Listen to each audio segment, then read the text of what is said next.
আল্লামা সাঈদী তিনি দুনিয়া থেকে বিদায় নিয়েছেন, তার একটাই স্বপ্ন ছিল, এই বাংলার জমিন শাসন হবে কোন দিন? কোরআন দিয়া। 100 বছরের ইতিহাসে এমন রেকর্ড নাই। আল্লামা সাঈদীর শুধু ফাঁসির রায় দিয়েছিল, সেই রায়কে কেন্দ্র করে একই দিনে শতাধিক মুসলমান শাহাদাত বরণ করেছিল।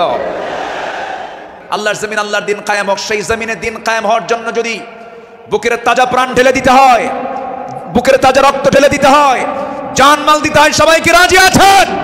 রাজি আছেন কারা কারা? হাত উঁচু করে দেখান মুসলমান।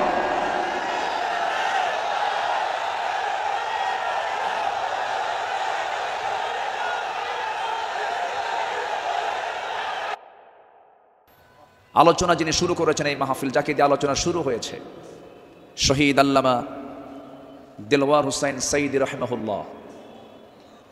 তিনি সর্বশেষ এই ময়দানে কথা বলেছেন 2006 সালে। এরপর পৃথিবীতে বেঁচে থাকার পরেও তিনি এই মাহফিল আসতে পারেন নাই। তিনি আসতে চেয়েছেন কিন্তু আসতে দেওয়া হয় নাই। তিনি আজকে আমাদের মাঝ থেকে বিদায় নিয়েছেন। তিনি আলমে বারজাখে আছেন। শুরুতেই আমরা তার রুহের মাগফিরাত কামনা করছি। আল্লাহ তুমি তার কবরটাকে জান্নাতের টুকরা বানায় দাও। সম্মানিত ভাইয়েরা, আজকে যদি তিনি বেঁচে থাকতেন, এই চেয়ারে বসার যোগ্যতা তো আমাদের নাই। আমি তো জানি আমার ইলম কালাম কদ্দুর। আমি আব্দুল্লাহ আমিন, লা ইলমা লানা ইল্লা মা আল্লামতানা। আজকে এই চেয়ারে তাকে মানায়। তিনি দুনিয়া থেকে বিদায় নিয়েছেন। তার বড় শখ দুটো ছিল, একটা হলো আল্লাহর ঘর জিয়ারা করা, তিনি প্রায় প্রায় বলতেন, আর আরেকটা হলো তিনি যেন বের হয়ে কোরআনের এই ময়দানের জন্য তিনি কথা বলতে পারেন। কিন্তু বাতিল শক্তিরা তাকে সেই তার চাওয়াটা পূরণ করতে দেয়নি। 2023 সালের 13ই আগস্ট চিকিৎসার নাম করে সুস্থ একজন মানুষকে জেলখানা থেকে বের করে হসপিটালে জোর করে ভর্তি করিয়ে ইনজেকশন পুশের মধ্য দিয়ে পয়জনিং করে বিষ প্রয়োগ করে দিল্লির প্রেসক্রিপশনে তাকে হত্যা করা হয়েছে। তাফসীর মাহফিলের এই প্ল্যাটফর্ম থেকে সুস্পষ্ট ভাষায় জানান দিতে চাই, আল্লামা সাঈদীর মতো এই কিংবদন্তির হত্যার সঙ্গে যারাই জড়িত চূড়ান্ত শাস্তি নিশ্চিত করা হোক। এই মতের পক্ষে রাজি আছেন কারা কারা? হাত উঁচু করে দেখান মুসলমান।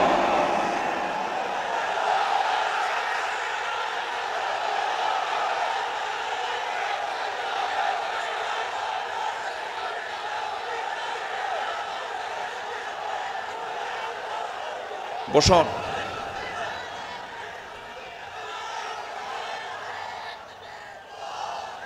বসুন।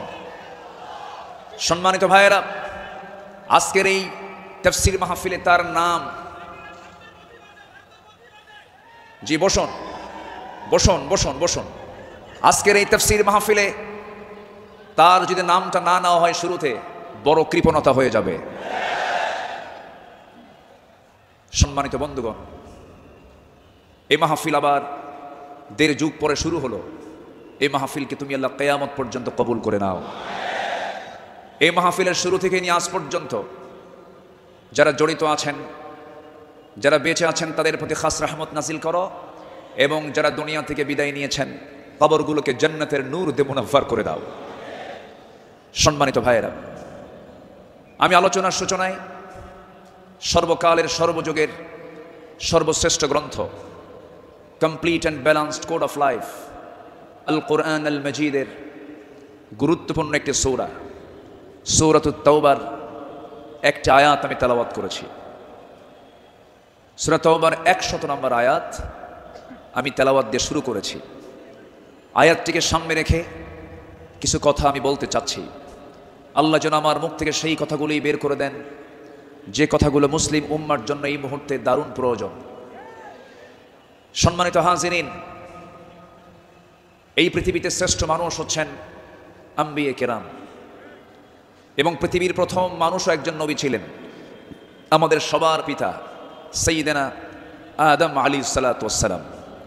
এবং এটার সিলসিলা শেষ হয়েছে খাতামুন নবিয়্যিন সরওয়ারে কায়নাত রাহমাতুল লিল আলামিন রহমত আলম নবী মুকররম জনাবে মুহাম্মদুর রাসূলুল্লাহ সাল্লাল্লাহু আলাইহি ওয়াসাল্লাম তার সময় এসে নবুয়তের এই সিলসিলা শেষ হয়েছে। এরপরেই যাদের সম্মান মর্যাদা আল্লাহ পাক সবচাইতে বেশি দিয়েছেন তারা হচ্ছেন সাহাবায়ে কেরাম। আল্লাহ তাআলা তাদের সম্মান তাদের মর্যাদা অনেক বেশি দিয়েছেন এবং আল্লাহ নিজে তাদের শানে বলেছেন রাদিয়াল্লাহু আনহুম, আল্লাহ তাদের উপরে সন্তুষ্ট হয়েছেন। আল্লাহ নিজে যদি বলেন আমি তাদের উপরে সন্তুষ্ট হয়েছি, তাদের ঠিকানা কোথায় হবে? জান্নাত হবে, এটাই স্বাভাবিক।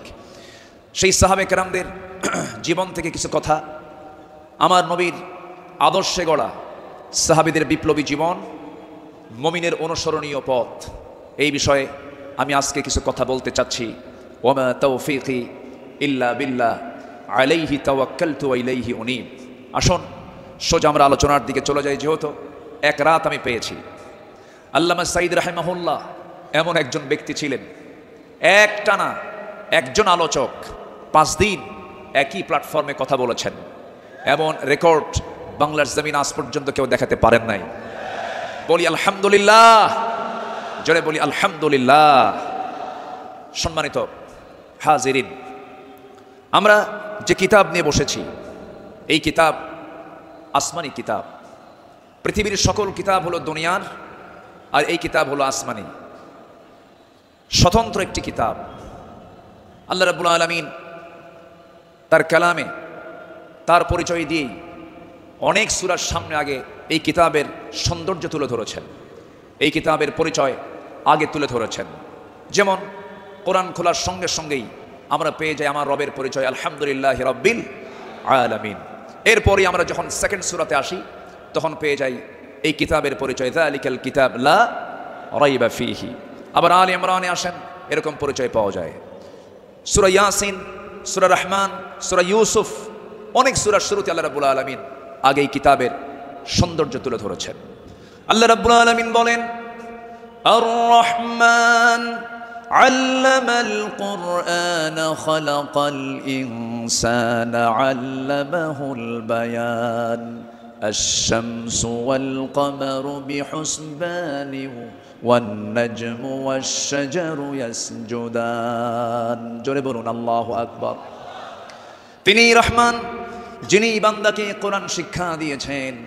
আবার ইয়াসিনে চলে যান, ইয়াসিন ওয়াল কুরআনিল হাকীম ইন্নাকা লামিনাল মুরসালিন আলা সিরাতিম মুস্তাকিম। আল্লাহ রাব্বুল আলামিন এই কিতাবের পরিচয় অনেক সূরার শুরুতেই দিয়েছেন। আগে কিতাব সম্পর্কে বান্দা বুঝে নাও, সচরাচর অন্য কিতাবের মতো এই কিতাব এমনটা নয়। আল্লাহ রাব্বুল আলামিন এই বান্দার জন্য কিতাবটাকে কি করে দিয়েছেন? আল্লাহ রাব্বুল আলামিন বলেন তিবিয়ানাল লিকুল্লি শাই, তোমার জীবনের জন্য যা কিছু প্রয়োজন সব আয়োজন আমি এর মধ্যে করে দিয়েছি, কোথাও যাওয়ার দরকার নাই। ফাআইনা তাযহাবুন ইন হুয়া ইল্লা যিকরুল লিল আলামিন লিমান শাআ মিনকুম আন ইয়াস্তাকিম ওয়ামা তাশাউনা ইল্লা আন ইয়াশা আল্লাহু রাব্বুল আলামিন। জোরে বলুন আল্লাহু আকবার। তুমি কোথায় যাও, কোন পথে দৌড়াচ্ছ, দুনিয়ার কোন তন্ত্র মন্ত্রের দিকে দৌড়াও, দুনিয়ার কোন আইনের দিকে দৌড়াও, এই পৃথিবীতে 70 থেকে 80টি মানব রচিত মতবাদ আছে।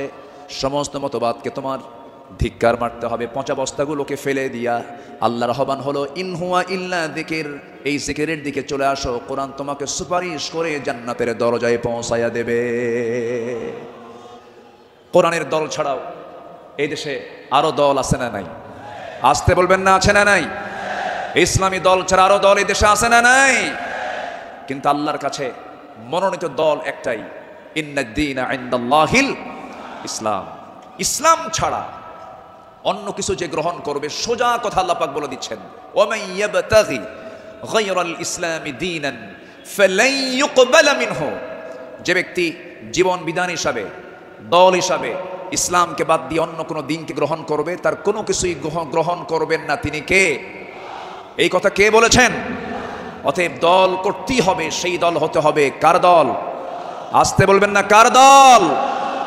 আল্লাহ রাব্বুল আলামিন বলেন, ইন্নামা ওয়ালিয়্যুকুমুল্লাহু ওয়া রাসূলুহু ওয়াল্লাযীনা আমানুল্লাযীনা ইউকিমুনাস সালাতা ওয়া ইউতুনাস যাকাতা ওয়া হুম রাকিউন ওয়া মান ইয়াতাওয়াল্লাল্লাহা ওয়া রাসূলুহু ওয়াল্লাযীনা আমানু ফাইন্না হিজবাল্লাহি হুমুল গালিবুন। যারা আল্লাহর দল করবে তারাই বিজয়ী হবে। ঘোষণাকার, ঘোষণাকার আল্লাহ। ছাড় দেন কিন্তু ছেড়ে দেন না, ঠিক কিনা? ছাড় দেন কিন্তু ছেড়ে দেন না। দেখেন না, যাওয়ার রাস্তা পাইল না, শেষে ভাঙ্গা হেলিকপ্টারে বিদায় নিল, ঠিক কিনা? যুগে যুগে যারাই আসমানি কিতাব নিয়ে ষড়যন্ত্র করেছে, যুগে যুগে যারাই জগতের শ্রেষ্ঠ সন্তান আলেমদেরকে নিয়ে ষড়যন্ত্র করেছে, তাদের অবস্থায় ফিরআউনদের মতো হয়েছে, হামানদের মতো হয়েছে, নমরুদদের মতো হয়েছে। সম্মানিত ভাইরা, এই কোরআনকে আমরা মানব শুধু নামাজে না সমাজেও? এই কোরআনকে মানতে হবে এক জায়গায় না সব জায়গায়? সব জায়গায় মানব। জোরে বলি ইনশাআল্লাহ। এর মধ্যে কোনো তথ্য বাদ পড়েনি, সব তথ্য আল্লাহ পাকের মধ্যে দিয়েছেন। মিন শাইইন ওয়ালা আসগরা মিন যালিকা ওয়ালা আকবারা ইল্লা ফি কিতাবিম মুবিন। এমন কোন ছোট বিষয় নাই যা বাদ পড়েছে, আবার এমন কোন বড় বিষয় নাই যা বাদ পড়েছে। সব বলে দিয়েছেন তিনি আমার কে? আল্লাহ পাক। আল্লাহ তাআলা একটা সূরা নাযিল করেছেন, সূরাতুন নাহল, মৌমাছি। শতকের পর শতক, হাজারো গবেষণার পরে সর্বপ্রথম 1973 সালে অস্ট্রিয়ান একজন বিজ্ঞানী কার্ল ভন ফ্রিশ মৌমাছির জীবনচক্র নিয়ে গবেষণা করে তিনি নোবেল পুরস্কার পান। তিনি এই বিষয়টা বইও লিখেছেন, যার নাম হলো দ্য ড্যান্সিং বিজ। তিনি সর্বপ্রথম ফটোগ্রাফির মাধ্যমে প্রমাণ করে দেখিয়েছেন মূলত ফিমেল ওয়ার্কার বি, মধু সংগ্রহ এবং মৌচাক নির্মাণের মূল কর্মী তারা। অথচ মহান রব্বুল আলামিন আজ থেকে ১৫০০ বছর আগে এই নারী কর্মী মৌমাছির কথা জানিয়ে দিয়েছেন কোরআনে ১৫০০ বছর আগে। জোরে বলি সুবহানাল্লাহ। আল্লাহ রাব্বুল আলামিন বলেন, ওয়াআউহা রাব্বুকা ইলান নাহলি আন ইত্তাখিযি মিনাল জিবালি বুয়ুতা ওয়া মিনাশ শাজারি ওয়া মিম্মা ইয়ারিশুন। জোরে বলুন আল্লাহু আকবার। আমার বন্ধুগণ, নাম্বার 2 হলো আল্লাহ রাব্বুল আলামিন এই মৌমাছি যে তথ্যগুলো দিয়েছেন, সেই তথ্যের হালে এসে তারা বলতেছে কিন্তু ১৫০০ বছর আগে আল্লাহ রাব্বুল আলামিন তা জানিয়ে দিয়েছেন। আল্লাহ রানী মৌমাছিকে, স্ত্রী মৌমাছিকে ওহী দিয়ে জানাচ্ছেন, তুমি পাহাড়ে, গাছে এবং তারা যে গৃহ নির্মাণ করে তাতে নিবাস তোমরা বানায় নাও। জোরে বলি সুবহানাল্লাহ। নাম্বার 2, তিনি প্রমাণ করেছেন যখন একটি কর্মী মৌমাছি নতুন ফুলের বাগান বা উদ্যান খুঁজে পায়, তখন সে অন্য মৌমাছিদের সঠিক পথের দিক নির্দেশনা দেয়। কার্ল ভন ফ্রিজ এই নামের নাম দেন, এই নাচের নামটা দেন হচ্ছে ওয়াগল ড্যান্স, যা পৃথিবী জুড়ে সাড়া ফেলে। অথচ এই তথ্য কোরআনের কাছে অনেক পুরাতন। মহান আল্লাহ তাআলা ১৫০০ বছর আগে এটাও জানিয়ে দিয়েছেন। জোরে বলি সুবহানাল্লাহ। আল্লাহ রাব্বুল আলামিন বলেন, সুম্মা কুলি মিন কুল্লি সামারাতি ফাসলুকি সুবুলা রাব্বিকা যুলুলা। জোরে বলুন আল্লাহু আকবার। তুমি প্রত্যেক ফল থেকে আহার করো এবং তুমি আমার রবের সহজ পথে চলো। আল্লাহু আকবার। বিজ্ঞান হালে বলছে, কোরআন ১৫০০ বছর আগে বলছে। তাহলে এখন বলুন, বিজ্ঞান কোরআন বিজ্ঞান থেকে নিয়েছে না বিজ্ঞান কোরআন থেকে ধার করেছে? বিজ্ঞান কোরআন থেকে ধার করেছে। এখানে শেষ নয়। নাম্বার 3, বর্তমান সময়ে বিজ্ঞানীরা নিখুঁত গবেষণার মাধ্যমে প্রমাণ করেছেন আসলে মধু বের হয় মৌমাছির পেট থেকে, মৌমাছির পেট থেকে। এই আশ্চর্য তথ্যটিও মহান রব্বুল আলামিন 1500 বছর আগেই জানিয়ে দিয়েছেন। সুবহানাল্লাহ। আল্লাহ রাব্বুল আলামিন বলেন, يخرج من بطونها شراب مختلف ألوانه فيه شفاء للناس إن في ذلك لآية لقوم يتفكرون জোরে বলুন আল্লাহু আকবার। তার পেট থেকে এমন পানীয় বের হয় যা রং ভিন্ন ভিন্ন, যাতে রয়েছে মানুষের জন্য রোগ নিরাময়। নিশ্চয় এতে নিদর্শন রয়েছে সেই কওমের জন্য যারা চিন্তা করে। জোরে বলে সুবহানাল্লাহ। আল্লাহ তাআলার কি একটা ফার্মাসিউটিক্যাল কোম্পানি, কি বিশাল বড় একটা ফ্যাক্টরি আল্লাহ পাক মৌমাছিকে এই দায়িত্ব দিয়ে দিয়েছেন। 1 পাউন্ড মধু বানাতে 550 মৌমাছিকে প্রায় 20 লাখ ফুলে ভ্রমণ করতে হয়। সুবহানাল্লাহ বলবেন না? সেখানে একটা কর্মী মৌমাছিকে 80,000 কিলোমিটার পথ অতিক্রম করতে হয়। অন্য একটি গবেষণায় এসেছে 14.5 লাখ কিলোমিটার পথ অতিক্রম করতে হয়, যা দিয়ে পুরো পৃথিবীটাকে 3 বার প্রদক্ষিণ করা সম্ভব। শুধু 1 পাউন্ড মধু তৈরিতে মৌমাছির এত কষ্ট করতে হয়। আল্লাহু আকবার বলেন। মহান আল্লাহ তাআলা এই মৌমাছির মধ্যে সঠিক পরিমিত তাপমাত্রা বোঝার মতো আশ্চর্য একটা ক্ষমতা দিয়েছেন। মৌচাকের সঠিক তাপমাত্রা 35 ডিগ্রি সেলসিয়াস থাকা প্রয়োজন।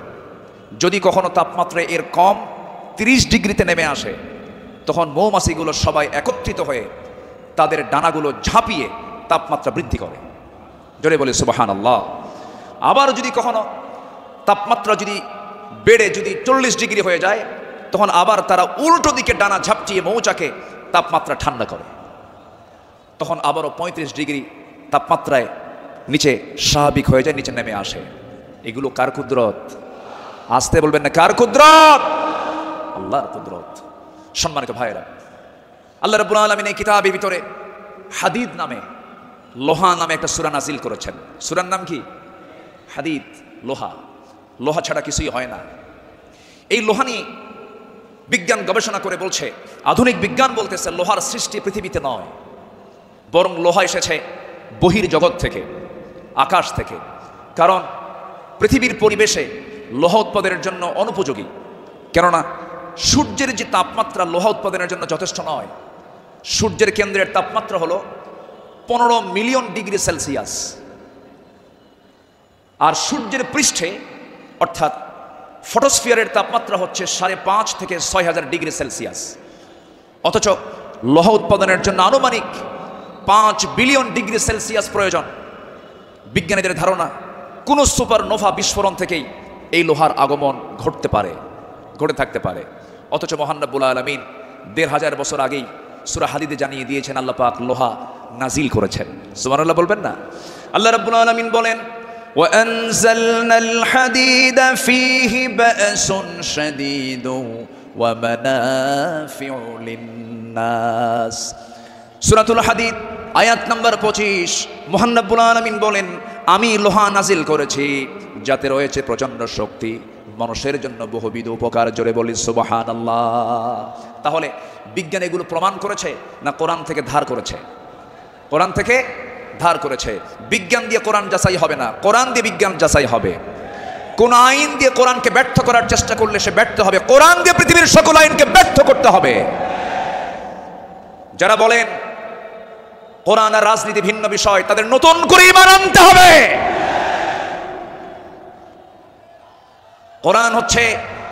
কোরআন হচ্ছে আইন এবং প্রশাসনের চলন্ত বিশ্বকোষ।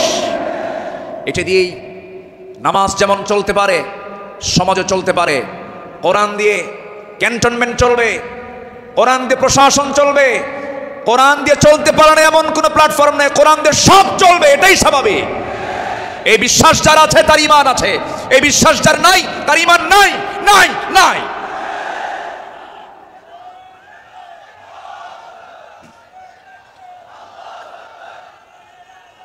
সম্মানিত ভাইয়েরা, সম্মানিত বন্ধুগণ, তাহলে সব সমস্যার সমাধান কি কোরআন করতে পারে? আসতে বলবেন না, পারে। এখন বাংলাদেশের সবচাইতে বড় সমস্যা কি জানেন? গদি সমস্যা। কি সমস্যা বলেন? গদি সমস্যার সমাধান তো মনে হয় কোরআনে নাই। একটা আয়াত আছে আয়াতুল কুরসি। আয়াতুল কুরসি, কুরসিয়ন মানে কি? গদি। কুরসিয়ন মানে কি? গদি। গদিটা মূলত কার? আসতে বলবেন না, গদিটা মূলত কার? আল্লাহ। ক্ষমতা কারোই না, ক্ষমতা একমাত্র কার? আল্লাহ। কোরআন সম্পর্কে সংক্ষিপ্ত একটা ধারণা, আল্লাহর সিস্টেম মতোই আল্লাহ এই পদ্ধতিতেই তিনি আলোচনা করেছেন কোরআনে, তার কথাগুলো এইভাবে আসছে। আসুন আমরা এখন মূল ওই আয়াতটার দিকে আমরা চলে যাচ্ছি। সম্মানিত বন্ধুগণ, আমার নবীর আদর্শে গড়া সাহাবীদের বিপ্লবী জীবন, মুমিনের অনুসরণীয় পথ। আমাদের পথ তো সেই পথ যে পথে আমার রাসূল চলেছেন, যে পথে সাহাবীরা চলেছেন। এই পথ ছাড়া আমাদের দ্বিতীয় কোনো পথ আছে? আসতে বলবেন না, আছে? সেই সাহাবীদের সম্মানটা কত! আল্লাহ রাব্বুল আলামিন বলেন, والسابقون الأولون من المهاجرين والأنصار والذين اتبعوهم بإحسان رضي الله عنهم ورضوا عنه وأعد لهم جنات تجري تحتها الأنهار خالدين فيها أبدا ذلك الفوز العظيم জোরে বলুন আল্লাহু আকবার। মুহাজির এবং আনসারদের মধ্যে যারা ঈমানে প্রথমে যারা অগ্রগামী হয়েছে এবং যারা নিষ্ঠার সাথে তাদের অনুসরণ করেছে, আল্লাহ তাদের সকলের প্রতি সন্তুষ্ট হয়েছেন, তারাও তার প্রতি সন্তুষ্ট হয়েছেন। আল্লাহ তাদের জন্য এমন জান্নাত রেখে দিয়েছেন যার নিজ দিয়ে নহর প্রবাহিত। আল্লাহ তাআলা সেই জায়গায় তাদেরকে চিরকাল রাখবেন, আর এটার চাইতে মহা সাফল্যের অন্য কিছু হতে পারে না। জোরে বলি সুবহানাল্লাহ। আমার ভাইরা, যাদের প্রতি আল্লাহ রাজি হন তারাই তো আমাদের অনুসরণীয় হওয়ার কথা। যারা আল্লাহর রহমত প্রাপ্ত বান্দা, যাদের দুনিয়াতে জান্নাতের সংবাদ দিয়েছেন, এমন 10 জন সাহাবী ছিলেন যাদেরকে আল্লাহ রাব্বুল আলামিন দুনিয়াতে জান্নাতের সংবাদ তাদের কানে শুনিয়ে দিয়েছেন। জোরে বলি সুবহানাল্লাহ। একজন সাহাবীকে যদি কেউ ফলো করতে পারে তার জন্য জান্নাত ইজি হয়ে যাবে। আস-সাহাবাতু কান-নুজুম, সাহাবীরা হচ্ছে আকাশের নক্ষত্রের সমান। আল্লাহু আকবার বলেন। সম্মানিত ভাইয়েরা, মুমিনদের অনুসরণীয় যে পথ, আমি 10টা পয়েন্ট আমি কথা বলতে চাই। নাম্বার 1, আল্লাহ এবং রাসূলের প্রতি বিনম্র চিত্তে অটুট আনুগত্য। আল্লাহ এবং রাসূলের প্রতি বিনম্র চিত্তে অটুট আনুগত্য, এটা ছিল সাহাবীদের জীবনের সবচেয়ে বড় আমল। বলি আলহামদুলিল্লাহ। সম্মানিত ভাইরা, আল্লাহ রাব্বুল আলামিন সুন্দর করে এই ব্যাপারে বলছেন। আল্লাহ রাব্বুল আলামিন বলেন, ইয়া আইয়ুহাল্লাযীনা আমানু আতিউল্লাহ ওয়া রাসূলাহু ওয়া লা তাওয়াল্লাউ আনহু ওয়া আনতুম তাসমাউন। জোরে বলুন আল্লাহু আকবার। সূরাতুল আনফাল আয়াত নাম্বার 20, মহান রব্বুল আলামিন বলেন, হে বিশ্বাসীরা, তোমরা আল্লাহ এবং তার রাসূলের তোমরা আনুগত্য করো। তার নির্দেশ শ্রবণ করার পরেও তার আনুগত্য থেকে তোমরা কখনো মুখ ফিরিয়ে নেবে না। আল্লাহ রাব্বুল আলামিন সুন্দর করে হুকুম আকারে দিয়েছেন। আমার বন্ধুগণ, আনুগত্য ছাড়া, ইত্তেবা ছাড়া বান্দা কখনো জান্নাত পেতে পারে না। মহান রব্বুল আলামিন আরেক জায়গায় কুনতুম তুহিব্বুনাল্লাহা ফাত্তাবিউনি ইউহিব্বুকুমুল্লাহু ওয়া ইয়াগফির লাকুম যুনুবাকুম ওয়াল্লাহু গফুরুর রহিম। জোরে বলুন আল্লাহু আকবার। কি মুহাম্মদ সে ওয়াফা तूने तो हम तेरे है, ये है जहाँ चीज़ है क्या लौह कलम तेरे है। মুহাম্মদকে যদি ভালোবাসো, ভালোবাসা পাবে আমার। লৌহ কলম লুভিবে তোমরা, মাটির পৃথিবী সেকোন ছাড় সব পেয়ে যাবে, কিন্তু নিজের জীবনের চাইতে রাসূলকে বেশি ভালোবাসতে হবে এবং তার ইত্তেবা করতে হবে। সাহাবীরা তা দেখিয়ে দিয়েছেন তাদের প্র্যাকটিক্যাল লাইফে। ইতিহাস তো একই, সবার কম বেশি জানা আছে। একজন সাহাবী ছিলেন যিনি রাসূলকে কি পরিমাণ ভালোবেসেছেন। আমার নবীজি বদর যুদ্ধের ডাক দিয়েছেন। বদর যুদ্ধের দিন আমার নবীজি রোজা ভাঙ্গার নির্দেশ দিয়ে বললেন, সাহাবীরা কে আছো, আমার ডাকে সাড়া দিয়ে বদর প্রান্তরে পৌঁছবে। তোমরা কি জানো আজকের এই দিন হচ্ছে সেই দিন যেদিন সন্তান পিতার বিরুদ্ধে যুদ্ধে নামবে। আজকের দিন তো সেই দিন যেদিন পিতা তার সন্তানের বিরুদ্ধে যুদ্ধে নামবে। আজকে গোত্রের যুদ্ধ, আত্মীয়র যুদ্ধ, জামাই শ্বশুরের সামনে মুখোমুখি হয়ে যাবে। তোমরা কি পারবে আজকের এই যুদ্ধের ময়দানে আমার আনুগত্যের মধ্য দিয়ে বাতিলদের মোকাবেলা করতে? সাহাবীরা সামনে দাঁড়িয়ে বললেন, ইয়া রাসূলুল্লাহি, আমরা রোজাও রাখবো, বাতিলদের বিরুদ্ধে মোকাবেলার সামনে দাঁড়িয়ে যাব। আমার রাসূল বললেন, আজকের দিনে রোজা রাখার প্রয়োজন নেই, ফাইদ্দাতুম মিন আইয়ামিন উখার, চলো আমরা জিহাদের প্রস্তুতি নিয়ে ফেলি। আমার নবীজি যুদ্ধের ময়দানে হাজির হয়ে গেলেন। আমার নবীজি যুদ্ধের ময়দানে যখন দাঁড়ালেন, 313 জন সাহাবী নিয়ে বদর নামক প্রান্তরে, রমজান মাস, আমার নবীজির সামনে যখন দাঁড়ালেন, যুদ্ধ শুরু হয়ে গেছে। ওই যুদ্ধের ময়দানে 313 জন সাহাবীর ভিতরে 2 জন সাহাবী ছিলেন, তাদের বয়স একদম কম ছিল, মুআজ এবং মুআজ। এই 2 জন ছোট্ট সাহাবী, 11 এবং 13 বছর বয়স, এই 2 জন সাহাবী নবীর কাছ থেকে পারমিশন নিয়ে নিলেন। যুদ্ধের ময়দানে গিয়া প্রথম কাতারে দাঁড়ায় গেছে। এক সাহাবীকে ডাক দিয়ে বলছে, ও আমার চাচা, আবু জেহেল কোথায়? আবু জেহেল দিয়ে কি করবা? সঙ্গী ছোট্ট 2 জন দারাজ গলায় দারাজ কণ্ঠে বলে ফেলতেছে, আমরা শুনেছি আবু জেহেল নাকি রাসূলকে খুব কষ্ট দিত, খুব জুলুম করত। আজকে আমরা কারো বিরুদ্ধে যুদ্ধ করতে আসি নাই, আবু জেহেলকে আজকে দুনিয়া থেকে বিদায় করার জন্য আজকে আমরা যুদ্ধে হাজির হয়েছি। ছোট্ট বাচ্চা মানুষ, ছোট কিন্তু ইমান খুব বড়, মজবুত ইমান। এই ছোট্ট বাচ্চার কথা শুনে ওই সাহাবী আশ্চর্য হয়ে গেলেন। সাহাবী আশ্চর্য হয়ে বলতেছে, তোমরা কি তাকে সত্যি হত্যা করবে নাকি? হত্যা করব। ওই যে দেখা যায় ঘোড়ার পিঠে বসে আছে, 2 দিকে পা ছেড়ে দেওয়া। শুধু বলতে দেরি হয়েছে, যেতে দেরি হয় নাই। সিংহের মতো গর্জন দিয়া বাস পাখির মতো উড়ন্ত হয়ে দৌড় মারা শুরু করে দিয়েছে। আবু জেহেলের 2 পাশে 2 জন দাঁড়ায় গেছে। লোকজন টের পায় না এটা কোন গ্রুপের মানুষ। 2 জন ছোট্ট বাচ্চার হাতে ছোট্ট তরবারি ছিল, এত জোরে সজোরে আঘাত করেছে 2 জন মিলে। আল্লাহু আকবার বলে আবু জেহেল ওই যে জমিনে ধরাশয়ী হয়ে পড়ে গেছে, কোমর সোজা করে আবু জেহেল আর দাঁড়াতে পারে নাই। এইদিকে বড় ভাই মুআজের পিছন থেকে একজন কাফের এসে তার ডান হাতে পিছন দিক থেকে তরবারির যখন একটা আঘাত দিয়েছে, এক আঘাতে তার ডান হাতটা চামড়ার সঙ্গে ঝুলতে লাগলো। ঝনঝন করে তরবারি পড়ে গেছে। যুদ্ধ করবেন কেমনে? তার ডান হাতটা ঝুলতেছে চামড়ার সাথে। দৌড় মেরে চলে গেছেন, বাম হাতে তরবারি তুলে নিয়েছেন। যুদ্ধ থামালেন না। যুদ্ধ চালাতে গিয়ে দেখা গেল ডান হাতটা চামড়ার সঙ্গে ঝুলে আছে, ঝুলন্ত হাতটা সে বাম হাতে বারবার ধাক্কা খাচ্ছে, ডিস্টার্ব হচ্ছে মনে করে।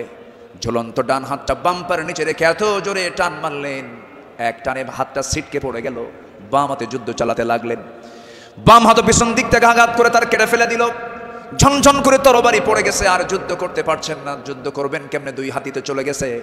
আরেকজন কাফের এসে গর্দান বরাবর যখন আঘাত এনেছে, দুনিয়া থেকে এই ছোট্ট 13 বছরের নাবালক সন্তান দুনিয়া থেকে বিদায় নিয়ে গোটা বিশ্ববাসীকে জানান দিচ্ছে, ও পৃথিবীর মানুষ, আমরা দিন কায়েমের জন্য যে জীবন দিলাম, এমন করেই দিন কায়েমের পথে জীবনটা দিতে হয়।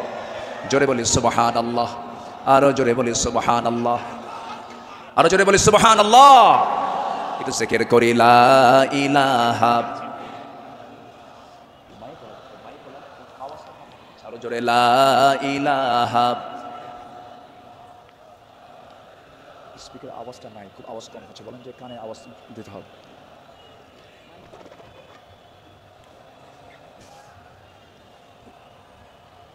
আওয়াজটা বাড়াও, আওয়াজ কমে গেছে। আরো জোরে লা ইলাহা, আরো জোরে লা ইলাহা, লা ইলাহা, লা ইলাহা ইল্লাল্লাহু মুহাম্মাদুর রাসূলুল্লাহ সাল্লাল্লাহু আলাইহি ওয়াসাল্লাম।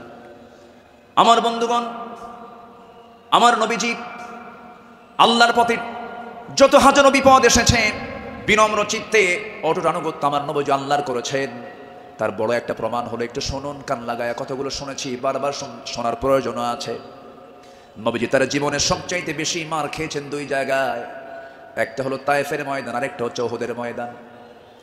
তায়েফের ময়দানের আঘাতটা আমার নবীজির যে পরিমাণ লেগেছিল, মাথা থেকে পা পর্যন্ত ক্ষত বিক্ষত হয়ে পড়েছিল, এমন কোনো জায়গা নাই যে জায়গায় নবীজির দাগ ছিল না। উহুদের ময়দানে তিনি দাঁত হারিয়েছেন, খন্দকের পরীক্ষা খনন করতে গিয়ে তিনি তার কোমর হারিয়েছেন। যখন পরীক্ষা খনন করতে গেছেন, 4 দিনের না খাওয়া রাসূল পরীক্ষা খনন করতে গিয়ে ওই যে কোমর কুঁজো হয়ে গিয়েছিল, মৃত্যুর দিন পর্যন্ত আমার নবীজি কোমর সোজা করে দাঁড়াতে পারেন নাই। এত বড় কঠিন মুসিবতের সম্মুখীন আমার নবীজি হয়েছেন। সবচেয়ে কঠিন টাইম চলে গেছে হলো তায়েফের ময়দানে। বুক ভরা আশা নিয়ে কালিমার দাওয়াত দিতে গেছেন, কিন্তু সেই জায়গায় গিয়ে আমার নবীজি ফুল পেয়েছেন না পাথর পেয়েছেন? ফুল পেয়েছেন না পাথর পেয়েছেন? পাথর পেয়েছেন। কিন্তু আমার নবীজি রক্তাক্ত অবস্থায় পড়ে থাকলেন, জুতার তলার সঙ্গে পায়ের তলার জমাট বেঁধে গেছে, নবীজি দাঁড়াতে পারছেন না, সেন্সলেস হয়ে পড়েছিলেন। কিন্তু যখন হোঁশটা ফিরে আসলো, মালাকুল জিবাল এসে নবীকে লক্ষ্য করে বলছেন, ইয়া রাসূলুল্লাহ, 2 দিকের পাহাড় দিয়ে চাপা দিয়ে এদেরকে আমি শেষ করে দিই, আপনি শুধু অর্ডার করেন। জবাবে আমার রাসূল বললেন, লা বাল আরজু আন ইউখরিজাল্লাহ মিন আসলাবিহিম মান ইয়াবুদুল্লাহ ওয়াহদাহু লা ইউশরিকা বিহি শাইআন। সহিহ মুসলিমের হাদিস এসেছে, রাসূল বলেন, না না ও ফেরেশতা, এদেরকে চাপা দিয়ে মেরো না। আমি আশা করি এদের ঔরস থেকে যে সন্তান জন্ম নেবে তারা আল্লাহর ইবাদত করবে। জোরে বলি সুবহানাল্লাহ। রাসূল তাদেরকে মাফ করে দিয়েছেন।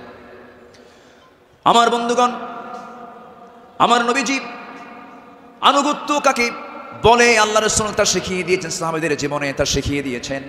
সাহাবে কেরাম রাসূলকে জীবন দিয়ে ভালোবেসেছেন। মিকদাদ রাদিয়াল্লাহু তাআলা আনহু রাসূলকে সামনে দাঁড় করিয়ে বলছেন, ইয়া রাসূলুল্লাহি ওয়াল্লাহি ইয়া রাসূলুল্লাহ লা নাকুলু কামা ক্বালাত বানু ইসরাঈল লিমূসা ফাযহাব আনতা ওয়া রাব্বুকা ফাকাতিলা ইন্না হাহুনা কাঈদুন ওয়ালাকিন্নানা নুকাতিলু আন ইয়ামিনিক ওয়া আন ইয়াসারিক ওয়া মিন বাইনি ইয়াদাইক ওয়া মিন খালফিক। জোরে বলি আল্লাহু আকবার। হে রাসূল, আমাদের কেমন পাবেন না, যেমন করে মুসার উম্মত মুসাকে বলেছেন এমন করে আমরা তা বলবো না, আপনাকে বলবো, আমরা আপনার ডান থেকে বাম থেকে সামনে থেকে পিছন থেকে যখন ডাক দিবেন বাতিল শক্তির মোকাবেলায় ঝাঁপ দিয়ে পড়বো। জোরে বলি আল্লাহু আকবার। আমার নবীর চেহারায় আনন্দের ঝলকানি প্রকাশ পেল। সাহাবীরা আমার নবীর চতুর্পার্শ্বে সবসময় ছায়া দিয়ে রেখেছেন।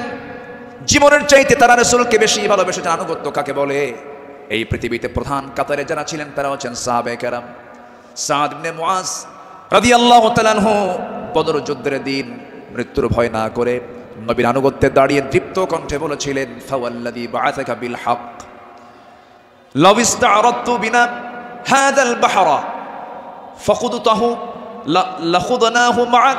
সেই সত্যের কসম যিনি আপনাকে সত্য সহ প্রেরণ করেছেন, যদি আপনি আমাদেরকে আজকে সমুদ্রের দিকে অগ্রসর হতে বলেন তাতেও প্রবেশ করেন, আমরা সাথে সাথে আপনার অনুসরণ করে আমরাও সমুদ্র বক্ষে ঝাঁপ দেব, কোনো পরোয়া করব না। জোরে বলি আল্লাহু আকবার।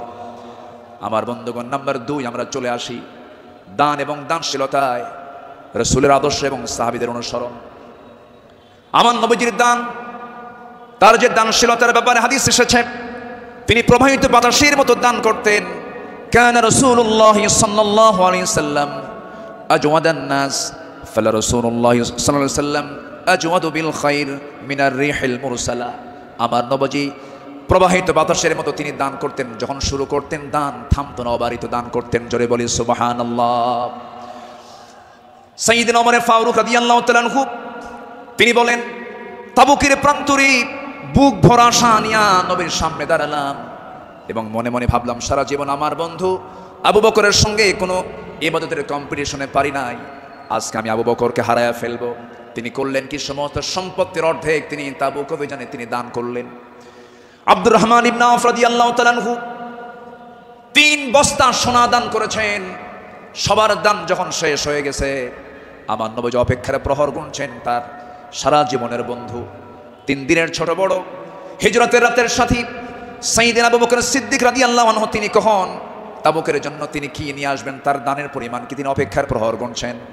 নবীর সামনে যখন এসে দাঁড়ালেন, রাসূল লক্ষ্য করে বলছেন, ইয়া আবা বকর মা আবকাইতা লি হালিক, হে আমার আবু বকর, তোমার পরিবার পরিজনের জন্য তুমি কি রেখে এসেছো?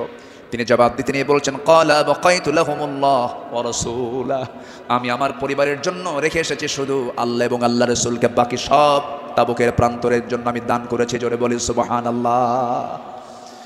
আমার নবীজি তার শানে বলেছেন, ওমা নাফানি মালু হাদিন কাত মা নাফানি মালু আবি বকর। আমার আবু বকরের অর্থ দিয়ে আমার যেমন উপকার হয়েছে এমন উপকার আমার অন্য কারো দিয়ে হয় নাই। প্রতিটি মানুষের ইহসান পরিশোধ করতে পেরেছি আমি রাসূল নিজে পরিশোধ করতে পেরেছি, কিন্তু আমার আবু বকরের ইহসান সমূহ এমন যে তার প্রতিদান কেবল আল্লাহ ছাড়া কেউ প্রতিদান দিতে পারবে না। জোরে বলি সুবহানাল্লাহ। আমার ভাইয়েরা, আল্লাহ রাব্বুল আলামিন সন্তুষ্টির জন্য বান্দাকে জানিয়ে দিচ্ছেন, বান্দা তোর দানটা হবে শুধুমাত্র আমার জন্য। দানের পুরস্কার হলো জান্নাত। সাহাবে কেরাম তা শিখিয়ে দিয়েছেন।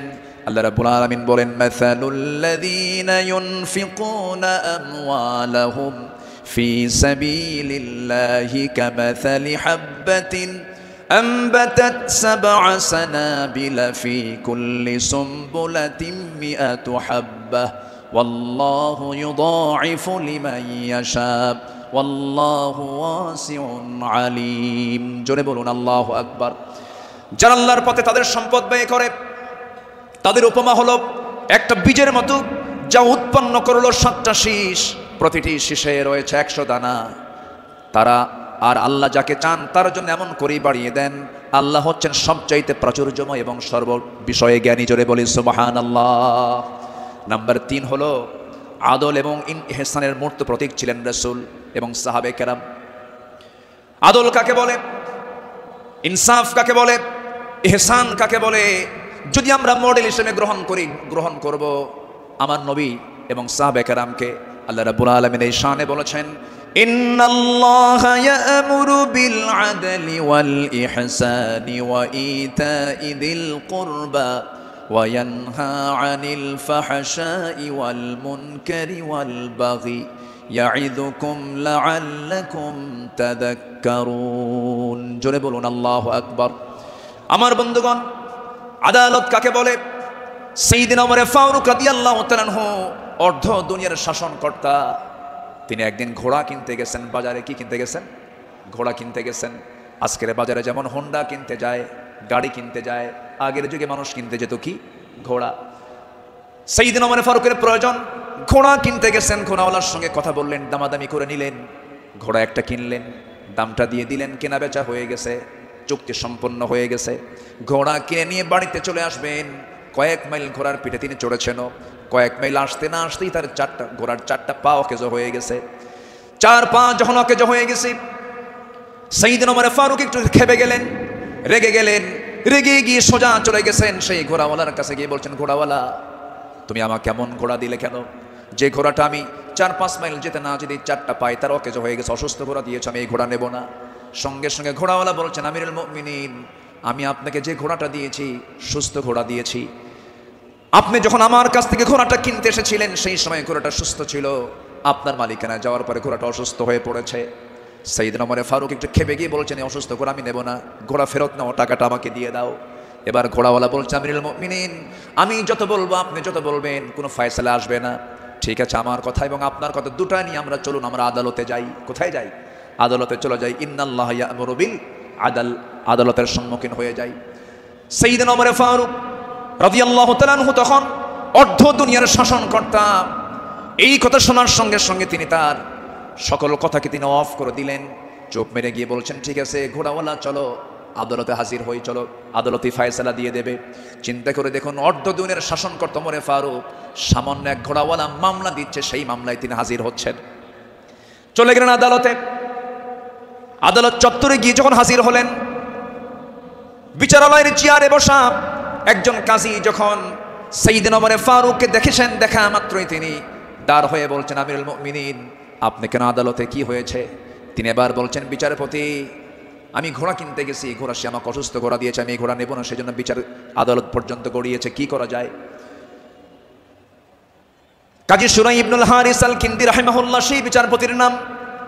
তিনি বলছেন, আমিরুল মুমিনিন, দুপক্ষের কথাই তো শুনতে হবে। দুপক্ষের কথাই তিনি শুনলেন। ঘোড়াওয়ালাও তার বক্তব্য দিল, খলিফাতুল মুসলিমিন তিনিও তার বক্তব্য পেশ করলেন, তার কথাগুলো বললেন।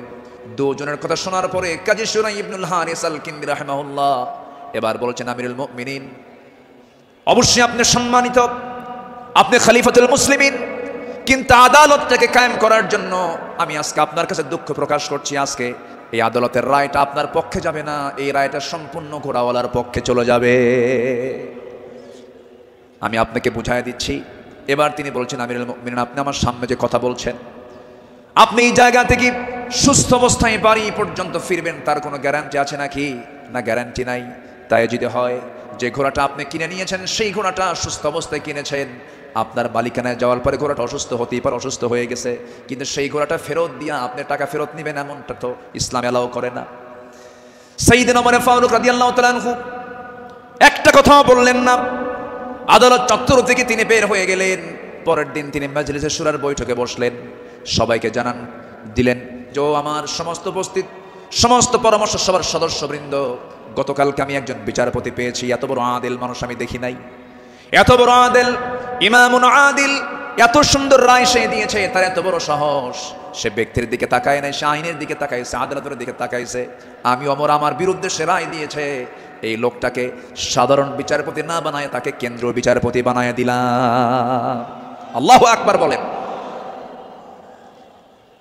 সম্মানিত ভাইয়েরা, সম্মানিত বন্ধুগণ, বিগত 16 বছর যে বিচারগুলো হয়েছে, প্রহসনের বিচার হয়েছে, অনেক মারকোল তারা শূন্য করেছে, অনেক আল্লাহর গোলামের উপরে তারা জুলুম করেছে। 2018 সালে হঠাৎ করে আমার বাড়ি চতুর্দিক থেকে কয়েকশো পুলিশ আমার বাড়ি ঘেরাও করে আমাকে ধরতে গেছে। বিশাল বড় সন্ত্রাসী তো, ধরতে গেছে। তো বললাম, ভাই কি সমস্যা কি, চলেন থানায় যেতে হবে। থানায় নিয়ে গেল, ওসির সামনে বসে আছি, দেখি ওসির চোখের ভিতরে পানি টলমল করছে, অশ্রুপূর্ণ চোখ। তো বললাম, আপনি কান্দেন কেন? হুজুর আমি আপনার খুব ভক্ত। তো ভক্ত তো ধরছেন কেন? বলে যে কি করব হুজুর, চাকরি বাঁচান তো ফরজ, সন্তানাদি আছে, কি করবো, উপর থেকে খুব চাপ, হুজুর আপনি আমাকে মাফ করে দিয়েন। কি করবেন, চাকরি বাঁচান তো ফরজ। আমি বললাম, চাকরি বাঁচান ফরজ, ইমান বাঁচান নফল। মামলা একখান দিয়া চালান দিয়ে দিল, কোর্টে না মঞ্জুর করলো, কোনো মঞ্জুর হবে না। সেখান থেকে নিয়ে চলে গেল জেলখানায়। জেলখানায় ঢুকলাম, ঢুকেই দেখি 80-85 বছরের এক বুড়া মানুষ আমার দেখে লম্বা একখান সালাম দিয়ে বলে, হুজুর আপনি জেলখানায় ঢুকলেন, খুব খুশি হলাম। তো বললাম, ঢুকলাম জেলখানায়, খুশি হলেন আপনি, ব্যাপারটা কি? বলে, হুজুর দূর থেকে ওয়াজ শুনি, দূর থেকে আলোচনা শুনি, কাছে যেতে পারি না, মুসাফা করতে পারি না, একটু মনের কথাগুলো বলবো তাও পারি না। কত সুন্দর আপনি আমার কাছে ধরা দিলেন, দোয়া করে জেলখানায় থাকেন। তো আমি এখন উল্টা মুরব্বীকে বললাম, চাচা আপনি জেলখানায় কেন এই বুড়া বয়সে, নাতিপুতি থুইয়া? তো বলতেছে, বাবা কি বলবো, বোমা হামলা, বোমা হামলা। কে মানে? কামান নামে বোমার মামলা দিয়েছে, আমি নাকি বোমা মেরেছি। বাবা বলো তো, এই 80 বছরের বুড়ার হাতে যদি বোমা তুলে দেওয়া হয়, সেই বোমা লক্ষ্যে যাবে না নিজের মাথায় পড়বে? এই আচরণ করেছে তারা 16 বছর। ফেরাউন বেঁচে ছিল, ফেরাউন পৃথিবীতে বেঁচে ছিল 1600 বছর, এরা ছিল 16 বছর। সংখ্যার যে মিল হলো কি আপনি বুঝলাম না। ফেরাউনের যে চরিত্র, এদের সেই একই চরিত্র তারা প্রকাশ করেছিল 16 বছর। দাড়ি দেখলেই, টুপি দেখলেই তাদেরকে জঙ্গিবাদীর তকমা লাগায় মামলা দিত। রাস্তার ফকির পর্যন্ত মামলার শিকার হয়েছে। আল্লাহ পাক একটা পরিবেশ আমাদেরকে উপহার দিয়েছেন, দিন কায়েমের কাজে আমরা এই পরিবেশকে কাজে লাগাবো। জোরে বলি ইনশাআল্লাহ, আরো জোরে বলি ইনশাআল্লাহ। আল্লামা সাঈদী তিনি দুনিয়া থেকে বিদায় নিয়েছেন, তার একটাই স্বপ্ন ছিল, এই বাংলার জমিন শাসন হবে কোন দিন, কোরআন দিয়া। এটাই তার স্বপ্ন ছিল। সেই স্বপ্ন পূরণ করার জন্য আল্লামা সাঈদীকে জীবন দিয়ে ভালোবাসেন আপনারা, আমি বিশ্বাস করি। কারণ 100 বছরের ইতিহাসে এমন রেকর্ড নাই। আল্লামা সাঈদীর শুধু ফাঁসির রায় দিয়েছিল, সেই রায়কে কেন্দ্র করে একই দিনে শতাধিক মুসলমান শাহাদাত বরণ করেছিল। সম্মানিত ভাইয়েরা, তার যে স্বপ্ন, এই দেশ আল্লাহর জমিন, আল্লাহর জমিন, আল্লাহর দিন কায়েম হোক, সেই জমিনে দিন কায়েম হওয়ার জন্য যদি বুকের তাজা প্রাণ ঢেলে দিতে হয়, বুকের তাজা রক্ত ঢেলে দিতে হয়, জানমাল দিতে হয়, সবাইকে রাজি আছেন? রাজি আছেন কারা কারা? হাত উঁচু করে দেখান মুসলমান।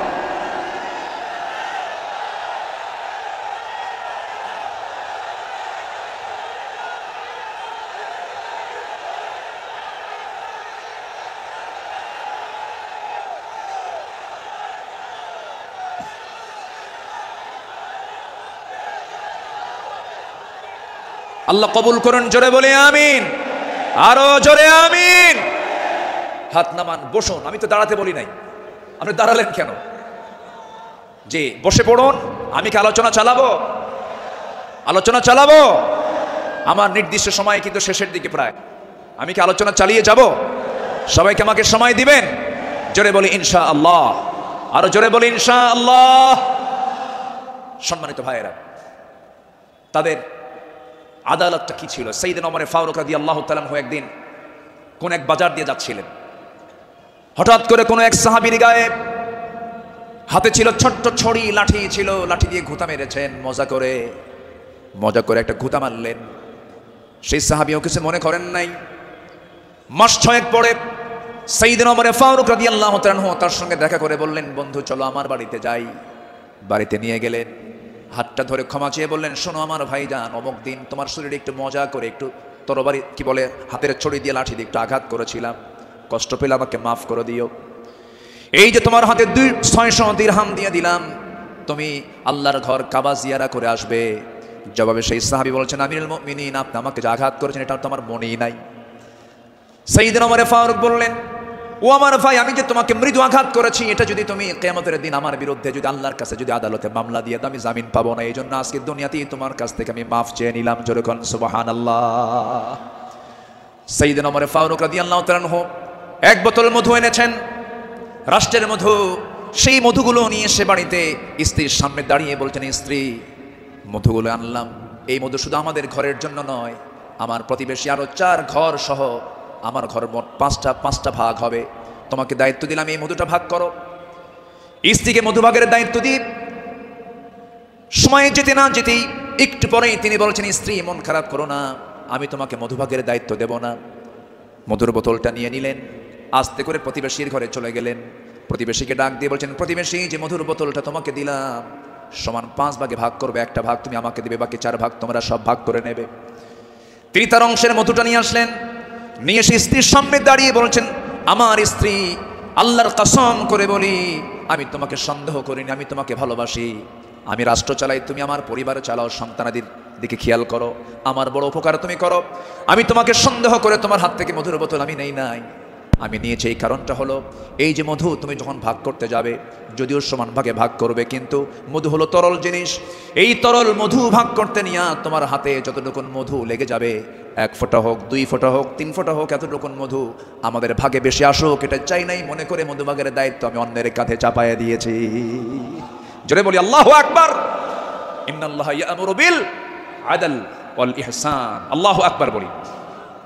নাম্বার 4 হলো 10টা পয়েন্ট, একটু কান লাগান, খরগোশের মতো কানটা একটু খাড়া করে মনোযোগ দিয়ে সবাই মনোযোগ দিয়ে শুনুন। নাম্বার 4 হলো শ্রেষ্ঠদের কাতারে থেকেও নিরহংকার হয়ে অসহায় সাধারণের সাথে মিশে যাওয়া সাহাবে কেরামদের বৈশিষ্ট্য ছিল, আমার নবীর বৈশিষ্ট্য ছিল।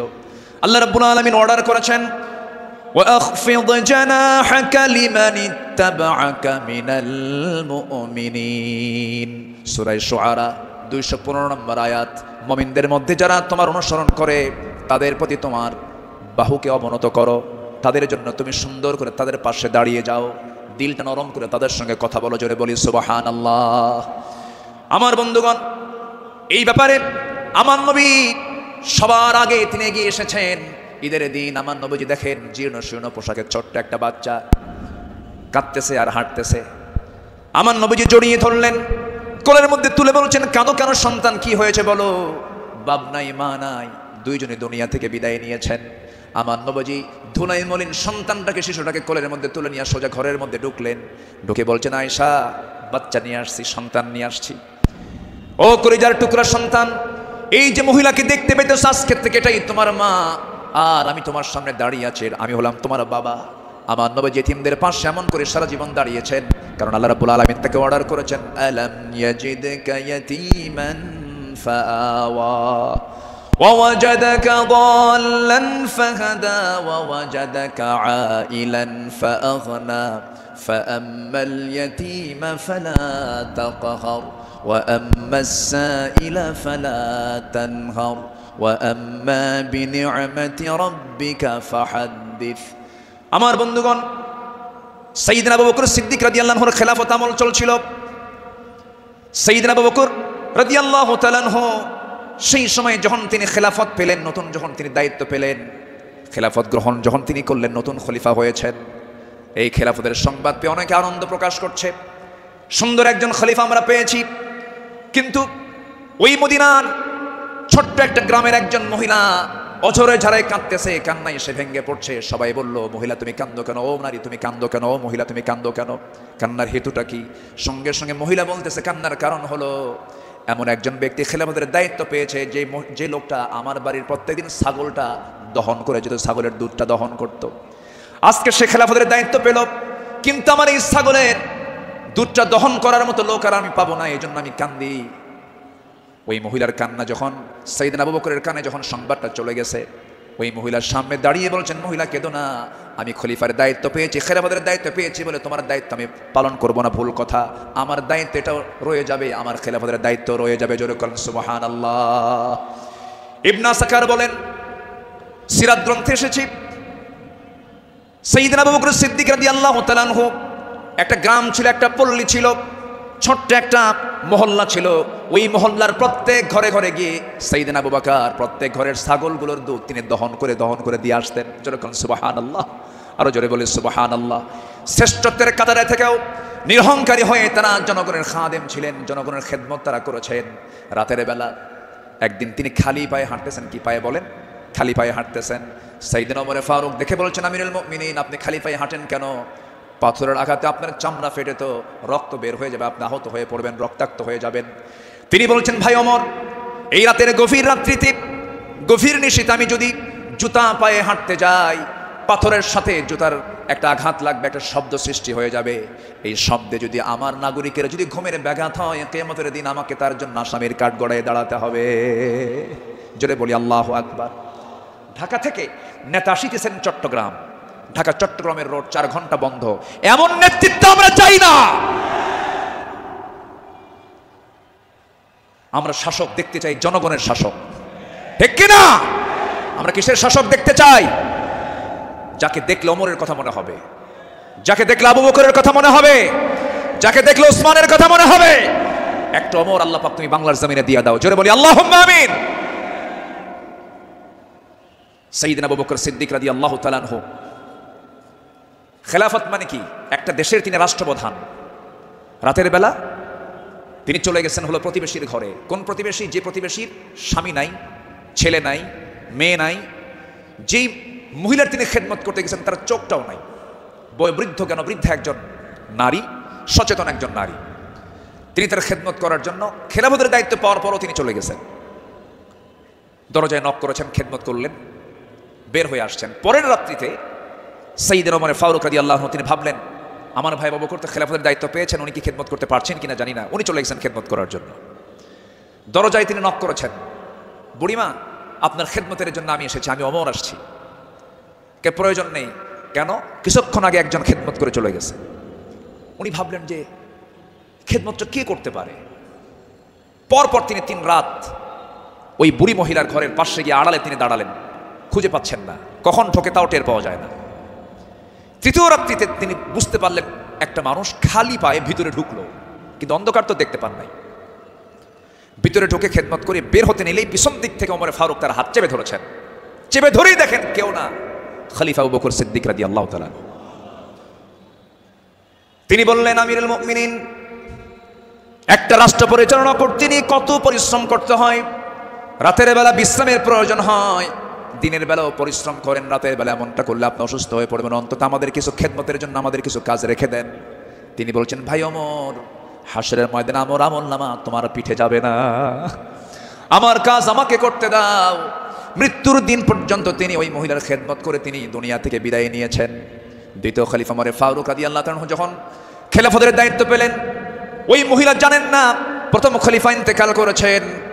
খেলাফতের দায়িত্ব যেদিন পেয়েছেন সেই দিনই রাত্রেবেলায় ওমর ফারুক তিনি চলে গেছেন মহিলার ঘরে। দরজায় নক করে ভিতরে ঢুকেছেন। মহিলা জানেন না খাদেম চেঞ্জ হয়েছে। ভিতরে তিনি সব কাজগুলো করলেন, রান্না বান্না করে দিলেন, কাপড় চোপড় ধুয়ে দিলেন, খাবার দাবার ধুয়ে দিয়ে পরিষ্কার করে তিনি বের হয়ে আসলেন। মহিলা অন্ধ মানুষ, বসেছেন খাবার খেতে, সামনে খেজুর নিয়ে যখন বসেছেন, খেজুর একটা মুখে নেওয়া মাত্রই দাঁতের নিচে যখন খেজুরের বিচি যখন পড়ে গেছে, সঙ্গে সঙ্গে মহিলা বলতেছেন ইন্না লিল্লাহ। তিনি চোখের পানি ফেলে দিয়া কেঁদে কেঁদে বলতেছেন, বুঝতে পেরেছি আমার আসল খাদেম আবু বকর আর দুনিয়াতে নাই। আমার আবু বকর যখন আমার খেদমত করতে আসতো, যখন সে খেজুরগুলো আমাকে ধুয়ে দিত, খেজুর শুধু ধুয়েই দিত না, খেজুরগুলো ধুয়ে ভিতরের যে বিচিগুলো আছে বিচিগুলো সরায় আমার সামনে রেখে দিত, যেন আমার খেতে কোনো কষ্ট না হয়। জোরে বলি সুবহানাল্লাহ, আরো জোরে বলি সুবহানাল্লাহ। শাসক ছিলেন, শাসকের কাতারে থেকেও তারা নিরহংকারী হয়ে জনগণের সেবা করেছেন। আল্লাহু আকবার বলেন। সাইয়েদনা ওমর ফারুক রাদিয়াল্লাহু তাআলা আনহু, তিনি যেদিন শাসনভার তার কাছে আসে, তার কাঁধে যখন আসে, সেই দিন থেকে নিয়ে শুরু করে মৃত্যুর দিন পর্যন্ত কোনো রাত তার পিঠটা তার বিছানার সঙ্গে লাগাতে দেননি। দিন দিন শুকায় যাচ্ছিলেন। বলা হলো, আপনি শুকায় যাচ্ছেন কেন? তিনি বললেন, কেঁদে কেঁদে, তোমরা আমাকে এমন দায়িত্ব দিয়েছো যে দায়িত্ব আমাকে স্বাস্থ্যহীন বানিয়ে দিয়েছে। পরকালীন জবাবদিহিতার অনুভূতি ছাড়া একটা শাসক কখনো ভালো হতে পারে না। আসতে বলবেন না, জোরে বলুন ঠিক কিনা? অতএব সেই গদি সমস্যার সমাধানের জন্য আমরা চাই যোগ্য, সৎ, আল্লাহওয়ালা, কোরআন প্রেমিক একজন শাসক আমরা চাই। আল্লাহ কবুল করুন, আল্লাহ কবুল করুন। এই কথাটা কেন বললাম? কারণ এখন যে সরকারটা আছে, এটা কি স্থায়ী না অস্থায়ী? এই জন্য আলোচনার মধ্যে এই ফাঁকে এই কথাটা একটু বলে ফেললাম। সম্মানিত ভাইয়েরা, আমার সময় তো ফুরে যাচ্ছে, আমাকে শেষ করতে হবে। শেষ কি করে দেব? আলোচনা চলুক, হুজুর মরুক। জি, জোরে বলি ইনশাআল্লাহ। জি, আল্লাহ কবুল করুন, জোরে বলি আমিন। নাম্বার 5, সকল দুর্নীতি এবং অন্যায়ের বিরুদ্ধে কঠোর অবস্থান। আমার নবীরও ছিল, সাহাবে কেরামদের মাঝে এই বিষয়ে তারা খুব সতর্ক থাকতেন।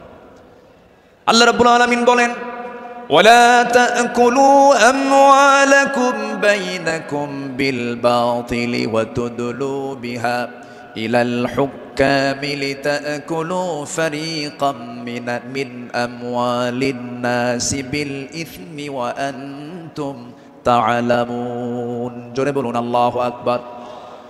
তোমরা নিজেদের মধ্যে পরস্পরের সম্পদ অন্যায়ভাবে গ্রাস করো না, তা বিচারকদের নিকট উপস্থাপন করো না, যাতে অন্যের সম্পদের কিছু অংশ পাপের মাধ্যমে গ্রাস করতে পারো, যদিও তোমরা জানো কার কথা। আসতে বলবেন না, কার কথা? আরেক জায়গায় বলছেন, লা তাকুলু, তোমরা খেতে যেও না। কি খেতে যেও না? কুলু মিন তাইয়্যিবাত, পবিত্র খাবে, হারাম কিছু খাবে না। লা তাকুলুর রিবা আদআফান মুদাআফা আহাল্লাল্লাহুল বাইয়া ওয়া হাররামান রিবা। বিভিন্ন জায়গাতে আল্লাহ পাক ক্লিয়ার কথা বলে দিয়েছেন। আমার বন্ধুগণ, সাহাবায়ে কেরাম দুর্নীতি কেমন করে বন্ধ করা যায়, অন্যের বিরুদ্ধে কেমন কঠোর হতে হয়, তা বাস্তব জীবনে তা দেখিয়ে দিয়েছেন। বাস্তব জীবনে আল্লাহ রাসূল তা বুঝিয়ে দিয়েছেন। বিচার কেমনে করতে হয়, বিচারের রায় কেমনে নামাতে হয়, তাও রাসূল শিখিয়ে দিয়েছেন। বিচার কি সবার জন্য অসমান না সমান? আইন সবার জন্য, আইন সবার জন্য সমান। আমার নবীজি বসে আছেন, একটা বিচার আসলো। এক সম্ভ্রান্ত পরিবারের মহিলা, কন্যা সন্তান চুরি করে ধরা পড়েছে। রাসূল বললেন, কোনো কথা নাই, হাত কাটো, হাত কেটে ফেলো। রাসূল অর্ডার দিলেন। আমার নবীর উপরে কথা বলার কোনো সাহস কারো নাই। ওই সম্ভ্রান্ত পরিবারের লোকজন এসে সাইয়েদনা ওমর ফারুককে বিভিন্ন কিছু বুঝাইয়া দিয়ে বলছেন, আপনি যদি রাসূলকে সুপারিশ করেন হয়তো রাসূল শুনতে পারেন। সাইয়েদনা ওমর ফারুক এসে আমার নবীর সামনে দাঁড়িয়ে বলছেন, ইয়া রাসূলুল্লাহ, যে মহিলার হাত কাটার অর্ডার দেওয়া হয়েছে সেটা সম্ভ্রান্ত পরিবারের, দেখুন তো কিছু করা যায় নাকি? আমার নবীজি সেই সময় আল্লাহর কসম করে বলেন, আল্লাহি, হে আমার ওমর, আল্লাহর কসম করে বললি, আল্লাহর কসম করে বলছি, এই চুরিটা যদি ওই সম্ভ্রান্ত পরিবারের মেয়ে ফাতিমা না হয়ে যদি কলিজার টুকরা মেয়ে আমার ফাতিমা বিনতে মুহাম্মদ হতো, যদি এটা প্রমাণ হয়ে যেত, লাকাতাতু ইয়াদাহা, আমি রাসূল নিজেই তার হাতটা ধরে কেটে দিতাম। আল্লাহু আকবার। দুর্নীতির কোনো সুযোগ সেই সমাজে ছিল না, কারণ যারা বিচার করেছেন তারা ছিলেন হলো সৎ বিচারক। আমরা সৎ শাসক, সৎ বিচারক দেখতে চাই। আর সৎ শাসক এবং সৎ বিচারক সৃষ্টি তখনই হতে পারে যারা কোরআন সমাজে চায়। যারা সমাজে কি চায়? কোরআন চায়। সাইয়েদনা ওমর ফারুক রাদিয়াল্লাহু তাআলা আনহু, যে সময় তিনি খলিফাতুল মুসলিমিন, ইরাকের গভর্নর ছিলেন হলো আবু মুসা আশআরী রাদিয়াল্লাহু তাআলা আনহু। তিনি করলেন কি, তিনি একদিন মদিনায় এসে সাইয়েদনা ওমর ফারুক রাদিয়াল্লাহু আনহুর জন্য এবং তার স্ত্রী আতিকা রাদিয়াল্লাহু আনহার জন্য কিছু কাপড় চোপড় উপঢৌকন স্বরূপ নিয়ে আসলেন। নিয়ে এসে তার সামনে দাঁড়িয়ে বলছেন, আমিরুল মুমিনিন, আপনার জন্য এই যে আপনার জন্য কিছু কাপড় বড়ও করে নিয়ে এসেছি। তিনি মুস্কি হাসি মারলেন, মুস্কি হাসি মেরে বললেন, আমার গভর্নর আবু মুসা আশআরী, তুমি আমার জন্য এই যে বড়কনগুলো নিয়ে এসেছো, হাদিয়া নেওয়া সুন্নত, হাদিয়া দেওয়া সুন্নত, তাহাদু তাহাব্বু, ভালো কথা, এটা সাধারণ ব্যক্তিদের মাঝে হতে পারে, কিন্তু আমি শাসক, আমি যদি আজকে তোমার এই বড়কন গ্রহণ করি ঘুষের পর্যায়েও যেতে পারে, আমি এটা গ্রহণ করব না। আল্লাহু আকবার বলেন। তিনি না গ্রহণ করে তার হাদিয়াটাকে বড়কনটাকে তিনি ফেরত দিয়েছেন। শাসকের কাতারে থেকে এমন উপঢৌকন নাও আমি জায়েজ মনে করি না, বললেন ওমর ফারুক রাদিয়াল্লাহু তাআলা আনহু। আল্লাহু আকবার। সম্মানিত ভাইয়েরা, সম্মানিত বন্ধুগণ, নাম্বার 6 হলো নির্ভীকতা এবং মহান আল্লাহর উপরে দৃঢ় তাওয়াক্কুল করা। এটা ছিল আমার নবী এবং সাহাবে কেরামদের সারা জীবনের আমল ছিল। জীবনে তারা চুল পরিমাণ কোনো ভয় পান নাই। আমরা কি ভয় করব কাউকে? কাকে ভয় করব? আল্লাহ ছাড়া কাউকে ভয় করা জায়েজ আছে? আল্লাহকে ছাড়া কাউকে ভয় করা কি জায়েজ আছে? আমার নবীজি কোন এক যুদ্ধের ময়দানে যাবেন, একটা গাছের নিচে তিনি শুয়ে পড়লেন, বাবলা গাছ। বাবলা গাছের ডালে তরবারি রেখে তিনি বিশ্রাম নিচ্ছিলেন। হঠাৎ করে এক বেদুইন এসে আমার নবীর সেই তলোয়ারটা তার হাতে তুলে নিয়ে বলতেছে, মুহাম্মদ, আমার হাতে তোমার জীবন, আমি তোমাকে এখন হত্যা করতে পারি। এই কথা বলা মাত্রই বলতেছে, এখন তোমাকে কে বাঁচাবে? বেদুইন বলছে, তোমাকে এখন কে বাঁচাবে মুহাম্মদ? আমার নবীজি বলেন, আমাকে বাঁচাবেন আমার আল্লাহ, আমাকে বাঁচাবেন আমার আল্লাহ, আমাকে বাঁচাবেন আমার আল্লাহ। 3 বার রাসূল যখন বললেন, ওই বেদুইনের হাত থেকে তরবারি থরথর থরথর করে পড়ে গেল। আমার নবীজি দৌড় মেরে গিয়ে সেই তরবারি হাতে নিয়ে বললেন, বেদুইন, এখন তোমাকে বাঁচাবে কে? আমি তো আল্লাহর কাছে আশ্রয় নিয়েছি, আল্লাহ আমাকে বাঁচাবে, এখন তোমাকে কে বাঁচাবে? বেদুইন তার চোখের পানি আটকাতে না পেরে আমার নবীর সামনে দাঁড়িয়ে বলছে, আপনি সত্যি আল্লাহর রাসূল, আপনি আমাকে পড়িয়ে দেন লা ইলাহা ইল্লাল্লাহ, ফাইদা আযামতা ফাতাওয়াক্কাল আলাল্লাহ ওয়া কাফা বিল্লাহি ওয়াকিলা ইন্নাল্লাহা ইউহিব্বুল মুতাওয়াক্কিলিন ওয়া মান ইয়াতাওয়াক্কাল আলাল্লাহ ফাহুয়া হাসবুহ। যে ব্যক্তি আল্লাহর প্রতি তাওয়াক্কুল করবে, আল্লাহ তার জন্য যথেষ্ট হয়ে যান। আমাদের ভরসা রাশিয়া নয়, আমেরিকা নয়, ইন্ডিয়া নয়, চায়না নয়, আমাদের কারোর প্রতি ভরসা করার দরকার না। আমাদের ভরসা কে? আসতে বলবেন না, তিনি কে? আমাদেরকে বাঁচাবেন তিনি, যার হাতে আমাদের প্রাণ, তিনি সে আল্লাহ আমাদেরকে বাঁচাবেন। আল্লাহ কবুল করুন, জোরে বলি আমিন। ইসলাম গ্রহণ করেছেন 41 নম্বরে সাইয়েদনা ওমর ফারুক রাদিয়াল্লাহু তাআলা আনহু। ইসলাম কবুল করেই রাসূলের সামনে তরবারি রাসূলের পায়ের কাছে রেখে বললেন, ইয়া রাসূলুল্লাহ, আমাদের মুসলমানদের সংখ্যা কত? আমার রাসূল বললেন, ওমর, সাহাবীর সংখ্যা মাত্র 40 জন, 40 থেকে 41 জন। সাইয়েদনা ওমর ফারুক, এটাই বিশাল সংখ্যা। আজকে আমরা কাবার চত্বরে গিয়ে প্রকাশ্যে ঘোষণা করব লা ইলাহা। কোন সাহাবী বললেন? বলেন কোন সাহাবী? আজকে তো এক সাহাবীর ইতিহাসটা একটু বেশি টানলাম, প্রসঙ্গটা চলে আসলো। তিনি বলে ফেললেন, কি পরিমাণ সাহস হতে পারে! সাহসের পিরামিড। সাইয়েদনা ওমর ফারুক গিয়ে প্রকাশ্য রূপে সামনে ঘোষণা করলেন, কে আছো? আমার সামনে আসো, লা ইলাহা। তরবারি হাতে দৃপ্ত পদক্ষেপে আল্লাহু আকবার ধ্বনিতে মুখরিত করে আকাশ বাতাস সামনের দিকে যেতে লাগলেন। আবু জেহেল হতভম্ব হলো। আবু জেহেল মনে মনে ভাবলো, পাঠালাম কি জন্য, আর হয়ে গেল কি? সাইয়েদনা ওমর ফারুক রাদিয়াল্লাহু তাআলা এত সাহসী ছিলেন, সেই বজ্র কণ্ঠের ওমর এখনো দরকার আছে না নাই? সেই বজ্র কণ্ঠের ওমর এখনো দরকার আছে না নাই? নতুন বাংলাদেশ তৈরি করার জন্য ওমর প্রয়োজন, আবু বকর প্রয়োজন। আমরা আবু বকরের মতো দৃঢ়চেতা হব, ওমরের মতো সাহসী হব, ওসমানের মতো ধৈর্যশীল হব, আলীর মতো লড়াকু সৈনিক হয়ে বাতিল শক্তির মোকাবেলায় আমরা ঝাঁপিয়ে পড়ব প্রয়োজনে। রাজি আছেন কারা কারা? হাত উঁচু করে দেখান মুসলমান।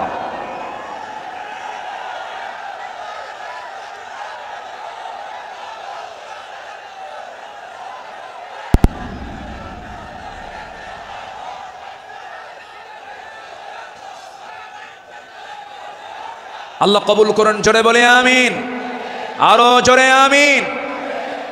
আল্লামা ইকবাল এই জন্য সাহাবাদের ভূমিকা বর্ণনা করে বর্তমান সময়ের মুসলিমদের দুরবস্থা নিয়ে আফসোস করে তিনি একটা লাইন বলেছেন। তিনি কি বলেছেন? সফহাওয়ার সে বাতিল কো মিটায়া কিসনে, নোয়ে ইনসা কো গুলামি সে ছুড়ায়া কিসনে, মেরে কাবে কো জমিনों से बचाया किसने, मेरे कुरान को सीनों से लगाया किसने, थे तू अबाओ तुम्हारे ही मगर तुम क्या हो, হাত পর হাত দহরে মুনতাজিরে ফরদা হো। কবি, বিশ্বকবি আল্লামা ইকবাল তিনি বলছেন, যারা এসব অসার বাতিল দূর করেছে জগৎ হতে, ছাড়িয়েছে মানব কুলে দাস গোলামির কবল হতে, কাবা ঘরে সেজদা করার জাগলো প্রথা যাদের সাথে, বুকে কোরআন ধারণ করা শিখল জগৎ যারা হাতে, তারা তোদের পূর্বপুরুষ আর আজিকে তোমাদেরকে হে ইন্তেজারি করছে বসে হাতের উপর হাতটি রেখে। আফসোস করে তিনি বলছেন, সাহাবীরা কি করে গেলেন আর তোমরা কি করছো? তোমরা এক একটা ওমর হয়ে যাও, এক একটা আবু বকর হয়ে যাও, জান্নাত পাওয়ার জন্য সাহাবীদের অনুসরণটাই তোমার জন্য যথেষ্ট হয়ে যাবে। জোরে বলি সুবহানাল্লাহ। নম্বর 7 হলো নিজ দায়িত্বের ভারে অস্থির চিত্ততা নিয়ে আমার রাসূল চলতেন, সাহাবে কেরামও চলতেন। আমার নবীজি বিদায় হজের ভাষণের দিন আমার নবীজি কেঁদে অস্থির হয়ে যাচ্ছিলেন।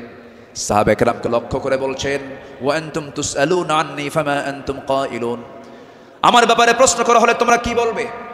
সাহাবীরা বললেন, নাশহাদু আন্নাকা ক্বাদ বাল্লাগতা ওয়া আদাইতা ওয়া নাসাহতা, আমরা সাক্ষ্য দেব আপনি দায়িত্ব পালন করেছেন, আপনি উপদেশ দিয়েছেন। এই কথা শুনে আমার নবীজি শাহাদাত আঙ্গুলি উঁচু করে আকাশের দিকে লক্ষ্য করে আল্লাহকে বলছেন, আল্লাহুম্মা শাহাদ, আল্লাহুম্মা শাহাদ, আল্লাহুম্মা শাহাদ, আল্লাহ তুমি সাক্ষী থাকো, আল্লাহ তুমি সাক্ষী থাকো, আমার সাহাবীরা আমার পক্ষে কথা বলছে। আল্লাহু আকবার বলেন। নিজের দায়িত্ব নিয়ে রাসূল খুব অস্থির চিত্ততা প্রকাশ করতেন মাঝে মাঝে। আমার বন্ধুগণ, আমার নবীজি মাঝে মাঝে এত পরিমাণ কাঁদতেন, কান্নার পরিমাণ এত হতো, আমার নবীজি যখন সেজদায় পড়ে যেতেন না, সেই শরীফের হাদিস এসেছে, পানি গরম হলে পরে টকবক যেমন আওয়াজ হয়, ফুটন্ত পানি যেমন টকবক টকবক আওয়াজ করে, আমার নবীজি সেজদার সময় এত পরিমাণ কাঁদতেন। আমার নবীজির সেজদার সময় যে মুখ থেকে কান্নার আওয়াজটা বের হতো টকবক করা পানির মতো, এত কাঁদতেন তিনি। কেন কাঁদতেন? কি জন্য কাঁদতেন? তিনি শুধু চেয়েছেন, ও আল্লাহ, আমার উম্মতকে তুমি জাহান্নাম দিবা না, আমার উম্মতকে তুমি জান্নাত দিবা। তিনি তার নিজের জন্য বেশি কেঁদেছেন না, উম্মতের জন্য বেশি কেঁদেছেন, উম্মতের জন্য বেশি কেঁদেছেন। আমার বন্ধুগণ, এই জন্য এই পৃথিবীতে সবচাইতে বেশি ভালোবাসবে 1 নাম্বার কাকে বলেন? আসতে বলবেন না, কাকে? নাম্বার 2 হচ্ছে মুহাম্মদ সাল্লাল্লাহু আলাইহি ওয়াসাল্লামকে আমরা ভালোবাসবো। তিনিও ভালোবেসেছেন।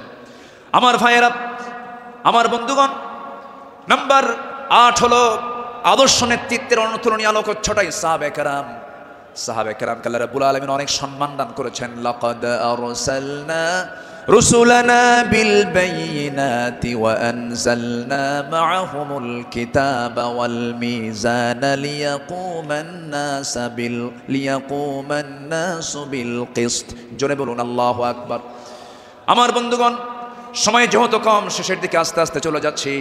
নাম্বার 9 হলো তাকওয়ার উজ্জ্বল দৃষ্টান্ত ছিলেন আমার নবী এবং সাহাবে কেরাম।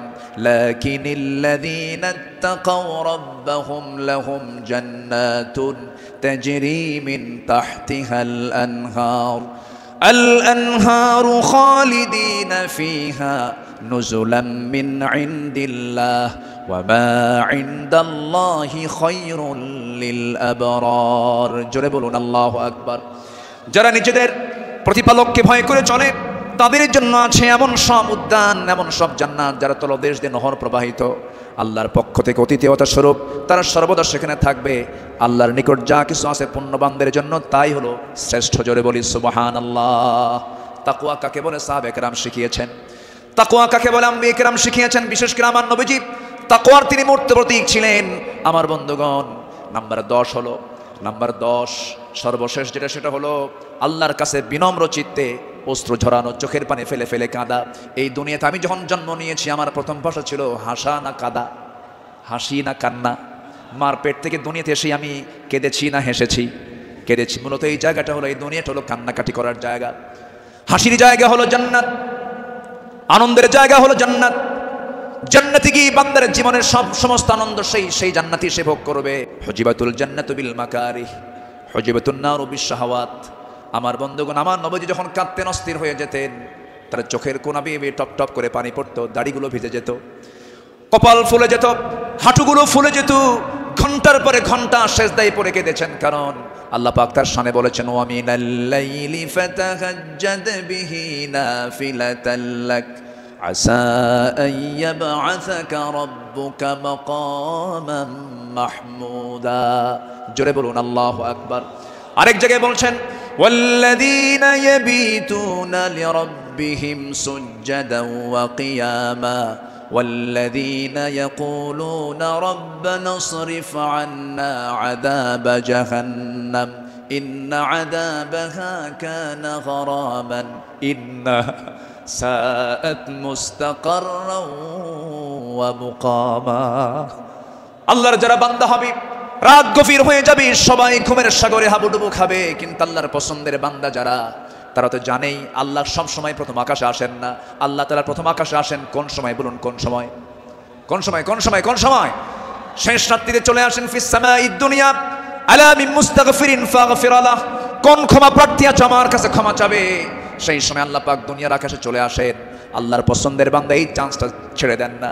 শেষ রাত্রে উঠে চোখের পানি ফেলে শিশুর মতো যারা কান্দাকাটি করবে, আল্লাহর কাছে যারা রোনাজারি করবে, আপনি কি জানেন 7 সমুদ্রের পানি দিয়ে জাহান্নাম নিভতে পারে না, কিন্তু বান্দা যদি আল্লাহর ভয়ে 1 ফোঁটা চোখের পানি ফেলতে পারে, 1 ফোঁটা চোখের পানি 7টা জাহান্নামকে নিভাইয়া দিতে পারে। আমরা কাঁদবো কার কাছে? আসতে বলবেন না, কাঁদবো কার কাছে? পৃথিবীতে কান্নাকাটি করার জায়গা কয়টা? বলুন কয়টা জায়গা? এক জায়গা। কার কাছে? আল্লাহর কাছে আমরা চোখের পানি ফেলে ফেলে কাঁদবো, আল্লাহর কাছে আমরা রোনাজারি করব। পৃথিবীর মানুষের কাছে কাঁদবেন, কেউ বলবো ফিনাতে এমনি কান্দে, কোন একটা লক্ষ্য আছে, মতলব খারাপ। কত কি বলবে, স্বামী তার বউয়ের কাছে কাঁদবে, বউ তার স্বামীর কাছে কাঁদবে, ছেলে বাবার কাছে কাঁদবে, বাবা ছেলের কাছে কাঁদবে, সেখানে কিছু স্বার্থ থাকতে পারে। কিন্তু বান্দা যদি শুধুমাত্র আল্লাহর জন্য কাঁদতে পারে, আল্লাহ রাব্বুল আলামিন তার বান্দার সেই কান্নার পরিপূর্ণ জাযা, পরিপূর্ণ পুরস্কার সেই বান্দার হাতে তুলে দিবেন। এই জন্য আমরা চোখের পানি খরচ করব কার জন্য? আসতে বলবো না, কার জন্য আমরা খরচ করব? ইন্নাল্লাযীনা উতুল ইলমা মিন ক্বাবলিহি ওয়া ইযা ইউতলা আলাইহিম ইয়াখিরুনা লিল আযকানি সুজদা। সূরা বনী ইসরাঈল 107 নম্বর আয়াত। যাদেরকে এর পূর্বে জ্ঞান দান করা হয়েছে, তাদের সামনে যখন আবৃত্তি করা হয়, তখন তারা বিনয়ের সাথে কাঁদতে কাঁদতে ভূমিতে জমিনে তারা লুটিয়ে পড়ে। ইয়াখিরুনা লিল আযকানি সুজদা। এই জন্য আমরা কাঁদবো, চোখের পানি যদি ফেলতে চাই, একমাত্র ফেলবো আমরা কার জায়গায়? কার কাছে? বলেন কার কাছে? কার কাছে? আল্লাহর কাছে। সাইয়েদনা ওমর ফারুক রাদিয়াল্লাহু তাআলা একদিন বসে আছেন, তার পাশে এক সাহাবী বসে একটা হাদিস বর্ণনা করছিলেন। মিসকাল হাববাতিন মিন কিবার, যার মধ্যে যাররা পরিমাণ অহংকার কাজ করবে, লা ইয়াদখুলুল জান্নাহ, সে ব্যক্তি জান্নাত পাবে না। ওমর ফারুক সেই জায়গা থেকে লাফ মেরে গিয়ে জমিনে লুটিয়ে পড়লেন, গোটা শরীর তিনি ধুলায় মলিন করলেন, আর বলেন, ওমর তোকে মানুষ খলিফা বলে, তোকে মানুষ শাসক বলে, ওমর তোর মধ্যে মনে হয় অহংকার ঢুকে গেছে, আল্লাহ তোকে মাফ করবে না। আকাশের দিকে দুটো হাত তুলে আফসোস করে বলছেন, আকাশের মালিক আল্লাহ, তুমি যদি গোটা দুনিয়ার সমস্ত মানুষকে তুমি যদি জান্নাত দিয়ে দাও, আর একজন ব্যক্তিকে যদি জাহান্নাম দিয়ে দাও, আমার মনে হয় আমি ওমর সে একজন ব্যক্তি জাহান্নাম আমি যাব, মনে হয় আমার সে আমল নাই, আল্লাহ আমাকে মাফ করে দিও, আল্লাহ আমাকে ক্ষমা করে দিও। এরকম করে তারা আল্লাহর সামনে চোখের পানি ফেলে ফেলে কেঁদেছেন। একজন সাহাবীর কাছে মুনাফিকের তালিকা ছিল, সেই সাহাবীর কাছে মাঝে মাঝে ওমর ফারুক যেতেন, গিয়ে বলতেন, ভাই ওমর দেখো তো মুনাফিকের তালিকার মধ্যে আমি ওমর, আমার নামটা আছে নাকি? আমার নামটা আছে নাকি? সাহাবী বলতেন, ভাই ওমর আপনার নাম থাকবে কেন, আপনি তো জান্নাহ, ওমর ফিল জান্নাহ। তিনি উত্তরে বলতেন, ভাই রে আমার মন বলছে কেন যেন মনে হয় আমি কি মুনাফিকের কাতারে চলে গেলাম কিনা। কি চিন্তা তাদের মধ্যে কাজ করতো, কার ভয়, কার ভয়, কার ভয়? আসতে বলবেন না, কার ভয়? সবাই কি তাহাজ্জুদের নামাজ পড়তে রাজি আছেন? 5 ওয়াক্ত নামাজ পড়ার দরকার নাই? হ্যাঁ, কি দরকার আছে কিনা বলেন? তাহলে 5 ওয়াক্ত নামাজও পড়বো, এবং স্পেশাল অফার, ওই সময় চোখের পানি ফেললে বান্দার কোনো দোয়া মিস হয় না, সেটা হচ্ছে কি? ওয়াল্লাযীনা ইয়াবিতুনা লিরাব্বিহিম সুজদান ওয়া কিয়ামা, যারা রাতটা কাটায় দেয় রুকুতে এবং সিজদার মধ্যে। কার কাছে? 5 ওয়াক্ত নামাজ পড়বেন কারা কারা? একটা হাত উঁচু করে দেখান তো, বলি দেখি, জোরে বলি ইয়া আল্লাহ, আরো জোরে ইয়া আল্লাহ। আমাদেরকে 5 ওয়াক্ত সালাত আদায় করার তৌফিক তুমি আল্লাহ দিয়ে দাও। জোরে বলি আমিন, আরো জোরে আমিন, আরো জোরে আমিন।